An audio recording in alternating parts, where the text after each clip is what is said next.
संक्रमण के प्रसार को रोकने के लिए प्रदेश में सरकार मास्क पहनने को अनिवार्य करने पर विचार कर रही है। इसके लिए आगामी विधानसभा सत्र में विधेयक लाया जाएगा। सीएम अशोक गहलोत ने मास्क पहनना अनिवार्य बनाने के लिए कानून बनाने की घोषणा की। कोरोना जन आंदोलन संवाद के दौरान सीएम गहलोत ने इस बात का ऐलान किया। सीएम गहलोत ने अधिकारियों के साथ वीडियो कॉन्फ्रेंसिंग के जरिए कोरोना के हालात पर मंथन किया। मुख्यमंत्री ने कहा कि कोरोना वैक्सीन के आते ही टीकाकरण पुख्ता इंतजाम किए जाएंगे, तब तक मास्क और 2 गज की दूरी बहुत जरूरी है। सीएम अशोक गहलोत ने कोरोना पर मंथन के दौरान केंद्रीय मंत्री अर्जुन राम मेघवाल पर चुटकी ली। मुख्यमंत्री ने कहा कि मेघवाल जी भाभी जी पापड़ बांटते बांटते कोरोना पॉजिटिव हो गए। कह रहे थे कि भाभी जी पापड़ खाएंगे तो कोरोना नहीं होगा। साथ ही सीएम गहलोत ने प्रदेशवासियों से पटाखे रहित दीपावली मनाने की अपील की। सीएम ने कहा कि आतिशबाजी से होने वाले प्रदूषण से कोविड फैलने का खतरा बढ़ता है। जन आंदोलन कार्यक्रम में चिकित्सा मंत्री रघु शर्मा और गोविंद सिंह डोटासरा भी जुड़े। रघु शर्मा ने कहा कि कोरोना इलाज के राजस्थान के प्रोटोकॉल को कई प्रदेश और देशों ने अपनाया।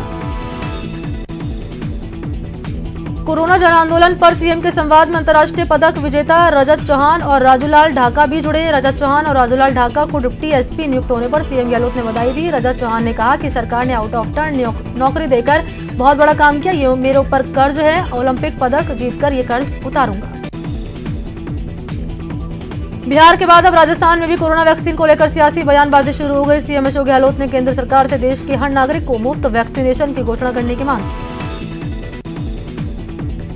सीएम गहलोत की केंद्र सरकार से हर नागरिक के लिए कोरोना की दवा मुफ्त में देने की मांग की गई। सीएम ने ट्वीट कर लिखा कि चुनावी वादे से देश में कंफ्यूजन हो रहा है। सीएम गहलोत ने एक और ट्वीट कर लिखा कि कांग्रेस अध्यक्ष सोनिया गांधी ने बीजेपी शासन के दौरान देश में जो हो रहा है उस पर गहरी चिंता जताई। उनकी चिंताएं पूरे देश से साझा की गई हैं कि मुश्किल से मिला हुआ देश का लोकतंत्र खतरे में है। ईस्टर्न राजस्थान कैनाल प्रोजेक्ट का मुद्दा एक बार फिर गर्मा रहा है। सीएम अशोक गहलोत ने प्रधानमंत्री नरेंद्र मोदी को फिर से पत्र लिखकर पूर्वी राजस्थान नहर परियोजना को राष्ट्रीय परियोजना का दर्जा देने की मांग की। सीएम ने पत्र में प्रधानमंत्री का ध्यान आकर्षित करते हुए लिखा कि इस परियोजना से 13 जिलों में रहने वाली बड़ी जनसंख्या को पीने के लिए स्वच्छ पानी के गंभीर संकट से राहत मिल सकेगी। इसके साथ ही इस परियोजना के तहत 2 लाख हेक्टेयर नया सिंचाई क्षेत्र विकसित किया जाना भी प्रस्तावित है।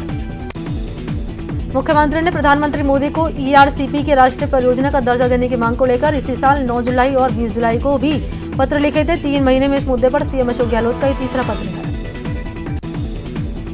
नगर निगम आम चुनाव के लिए आज प्रथम चरण का चुनाव प्रचार थम जाएगा। आयोग के अनुसार शाम 5:30 बजे चुनाव प्रचार थम जाएगा। आज से प्रत्याशी घर घर जाकर मतदाताओं से संपर्क कर सकेंगे। चुनाव प्रचार थमने के बाद प्रत्याशी रैलियां नहीं करेंगे। नगर निगम चुनाव में नाम वापसी के बाद पहले चरण में कुल 2238 उम्मीदवार चुनाव मैदान में रह गए हैं। पहले चरण में 29 अक्टूबर को मतदान होगा। कांग्रेस ने निकाय चुनाव, पंचायती राज चुनाव और हस्ताक्षर अभियान के लिए कंट्रोल रूम बनाए। तीनों कंट्रोल रूम में नेताओं की ड्यूटी लगाई गई है। कृषि कानून के खिलाफ कांग्रेस को 7 नवंबर तक हस्ताक्षर करवाकर भेजने हैं। निकाय चुनाव को लेकर बीजेपी ने विजन डॉक्यूमेंट जारी किया। जयपुर में बीजेपी दफ्तर में केंद्रीय मंत्री अर्जुन राम मेघवाल, पूर्व मंत्री अरुण चतुर्वेदी और अशोक मरनामी की मौजूदगी में विजन डॉक्यूमेंट जारी किया गया। बीजेपी के विजन डॉक्यूमेंट को लेकर परिवहन मंत्री प्रताप सिंह खाचरवास ने बीजेपी पर निशाना साधा। खाचरवास ने कहा कि विजन डॉक्यूमेंट पर पूर्व सीएम वसुंधरा राजे तक का फोटो नहीं है। इसका मतलब बीजेपी वसुंधरा राजे का विजन नहीं मानती। सीकर सांसद सुमेधानंद सरस्वती ने जोधपुर में नगर निकाय चुनाव को लेकर जनसंपर्क किया। सांसद सुमेधानंद सरस्वती ने बीजेपी उम्मीदवारों के समर्थन में जनसंपर्क करते हुए बीजेपी के पक्ष में मतदान करने की अपील की। कोटा के नगर निगम चुनाव में प्रचार ने तेजी पकड़ ली। कोटा में यूडीएच मंत्री शांति धारीवाल ने रोड शो किया। उन्होंने स्टेशन इलाके के बदाना से भीमगंज मंडी तक रोड शो किया। राष्ट्रीय लोकतांत्रिक पार्टी के राष्ट्रीय संयोजक और नागौर सांसद हनुमान बेनीवाल के निवास पर सीकर, झुंझुनू और चूरू जिले के पदाधिकारी और कार्यकर्ताओं की बैठक हुई, जिसमें पंचायती राज चुनाव को लेकर चर्चा हुई। बेनीवाल ने कहा कि सभी लोग चाहते हैं कि आरएलपी पंचायत चुनाव लड़े, लिहाजा वो पूरी मजबूती के साथ इस चुनाव में उतरेगी। कोटा में फर्जी दस्तावेज के आधार पर नगर निगम चुनाव लड़ रहे लोगों के खिलाफ बीजेपी ने जिला निर्वाचन अधिकारी से शिकायत की। बीजेपी ने आरोप लगाया कि नगर निगम चुनाव में कांग्रेस के 3 प्रत्याशियों के जाति प्रमाण पत्र फर्जी लगाकर नामांकन दाखिल किया। राजस्व मंत्री हरीश चौधरी का सीकर पहुंचने पर कांग्रेसी कार्यकर्ताओं ने स्वागत किया। इस दौरान उन्होंने बीजेपी पर हमला बोलते हुए बीजेपी को जुमलों वाली सरकार बताया। बीजेपी सांसद जसकौर मीणा के विवादित बयान पर सांसद डॉक्टर किरोड़ीलाल मीणा ने टिप्पणी की। मीणा ने कहा कि सांसद जसकौर मीणा को आम मर्यादित भाषा का उपयोग नहीं करना चाहिए। कोटा में पीपलदा विधायक राम नारायण मीणा ने करीब 1.5 करोड़ से ज्यादा लागत से शुरू होने वाले विकास कार्यों का शिलान्यास किया। इस दौरान मीणा ने कहा कि नगर का विकास हम सबकी पहली प्राथमिकता है। सीएम गहलोत ने वीडियो कॉन्फ्रेंसिंग के जरिए सीकर जिले के अधिकारियों के साथ साथ कोरोना जागरूकता कार्यक्रम में लगे समन्वयकों से संवाद किया। इस दौरान सीएम ने सीकर में कोरोना जागरूकता के लिए किए जा रहे प्रयासों की सराहना की। प्रदेश में 5 सूत्री मांगों को लेकर सोमवार को व्यावसायिक शिक्षकों ने धरना दिया। शिक्षा विभाग ने वार्ता कर समाधान के लिए 10 दिनों का आश्वासन दिया है। व्यावसायिक शिक्षकों ने अपने आंदोलन को 10 दिनों के लिए स्थगित करने का फैसला किया। साथ ही अगर 10 दिन में समस्या का समाधान नहीं हुआ तो फिर से आंदोलन किया जाएगा। प्रदेश में स्कूल और कोचिंग संस्थान स्टेप बाय स्टेप खुलेंगे और इसके लिए मानक संचालन प्रक्रिया का पालन किया जाएगा। गृह विभाग ने जो गाइडलाइन का प्रारूप तैयार किया है उसे चिकित्सा और स्वास्थ्य विभाग और शिक्षा विभाग को सुझावों के लिए भेज दिया गया है। चूरू में एक प्रेमी युगल ने प्रेम विवाह के बाद एसपी से सुरक्षा की गुहार लगाई। प्रेमी जोड़े ने अपने परिजनों से जान का खतरा बताया। कोटा में खेत में काम करते समय कीटनाशक दवाई का सेवन करने से 16 साल के किशोर की मौत हो गई। मृतक के शव का पुलिस ने पोस्टमार्टम कराकर परिजनों को सौंप दिया।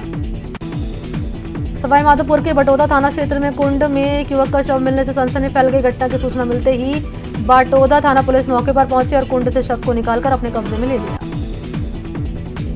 चूरू के राजगढ़ तारानगर रोड पर टोल पर हुई मारपीट मामले में पुलिस ने 5 आरोपियों को गिरफ्तार किया। आरोपियों ने टोल पर सीएमएचओ और उनके ड्राइवर के साथ मारपीट की थी।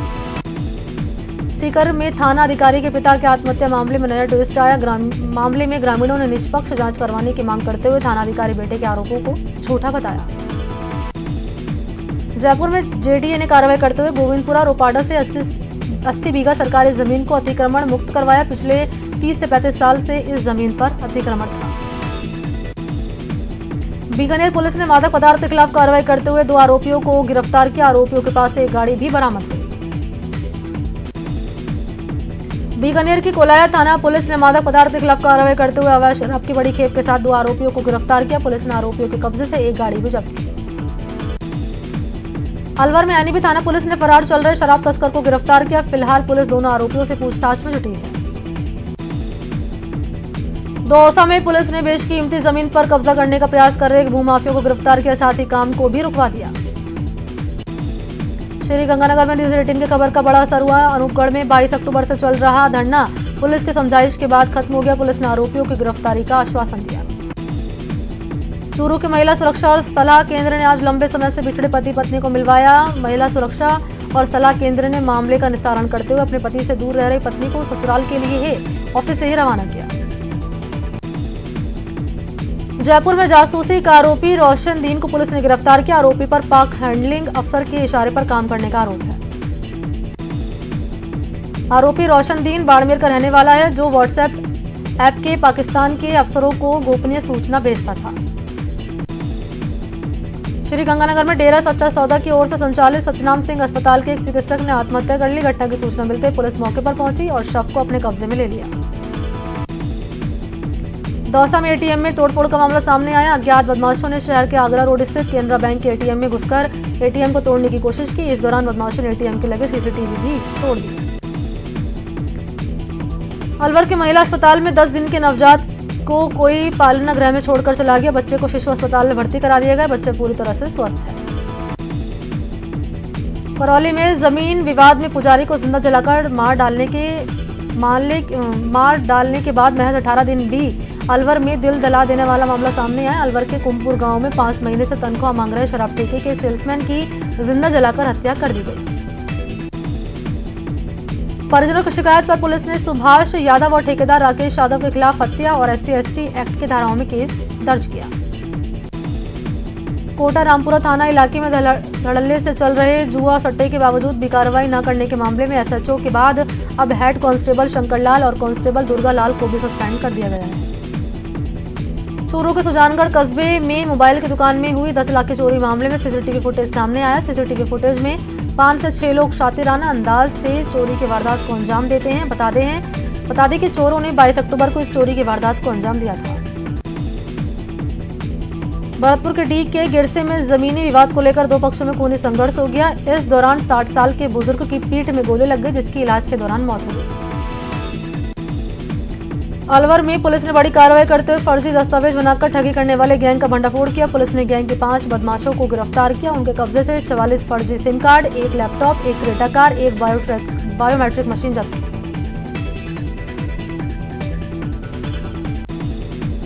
रामगंज थाना इलाके के निर्माणाधीन स्थल से बिजली तार चुराने का मामला सामने आया। पुलिस के मुताबिक चोरों ने करीब 2.5 लाख रुपए के बिजली तार चोरी कर लिए। पुलिस ने अज्ञात चोरों के खिलाफ मामला दर्ज कर लिया और जांच शुरू की। प्रदेश में शुद्ध के खिलाफ शुद्ध के लिए युद्ध अभियान शुरू हो गया। सीएम गहलोत ने कहा कि खाद्य पदार्थों में मिलावट व्यक्ति ही नहीं बल्कि समाज के जान के साथ खिलवाड़ है, जो कि एक जघन्य श्रेणी की अपराध श्रेणी में आता है।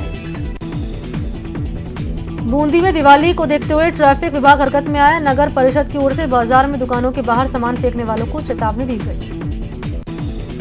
शुद्ध के लिए युद्ध अभियान के तहत आज भीलवाड़ा प्रशासन और स्वास्थ्य विभाग ने गांधीनगर में मिर्ची के बड़े व्यापारी के यहाँ छापेमारी की। इस कार्रवाई में करीब 32 क्विंटल मिलावटी मिर्ची, हल्दी और धनिया पाउडर बरामद किया गया।